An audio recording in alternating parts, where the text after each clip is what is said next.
Что нужно делать, чтобы найти убежище в имени Иеговы? Рисовано на Симфония 3:12. Пожалуйста, брат.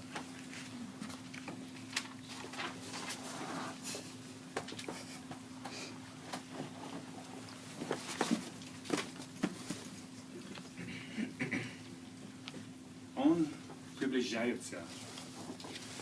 Нет выхода, ничто не может остановить его. Он затронет все человечество. Великий и страшный день Иегова. Он будет горький и страшный для человечества. Но мы с нетерпением ждем его. Почему? Давайте зачитаем Софония 3:19. Софония 3, стих 19. Я оставлю после тебя народ смирения и простой, и они найдут убежище в имени Его. Что нужно делать, чтобы найти убежище в имени Его? Какие качества Иеговы ищут в его друзьях?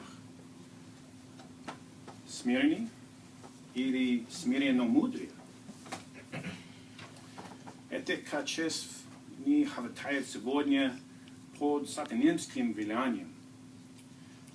Человечество хочет быть первым, доминировать, стремиться к известности и славе, а не чтобы искать убежище в имени Иеговы. Как мы можем оставаться скромными? Давайте зачитаем Притчи 18:10 для ответа. Притчи 18, стих 10. Имя Иегова — крепкая башня, убегает в нее праведный и получает защиту.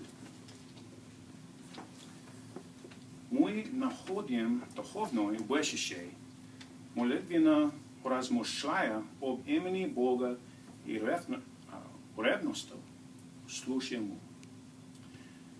Из этого стиха видно, как Иегова нежно печется о своих созданиях.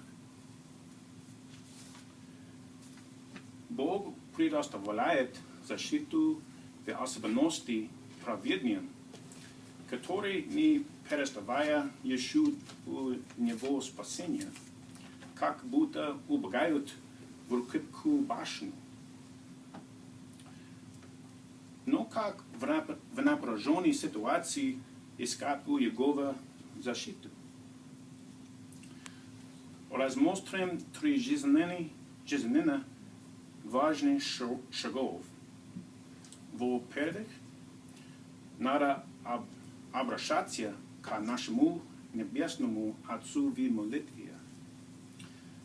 Во-вторых, нужно действовать в согласии с руководством Его Святого Духа. И в-третьих, необходимо следовать повелению Иеговы общаться с верующими, которые могут облегчить нашу скорбь. Тогда мы с нетерпением ждем день Иеговы.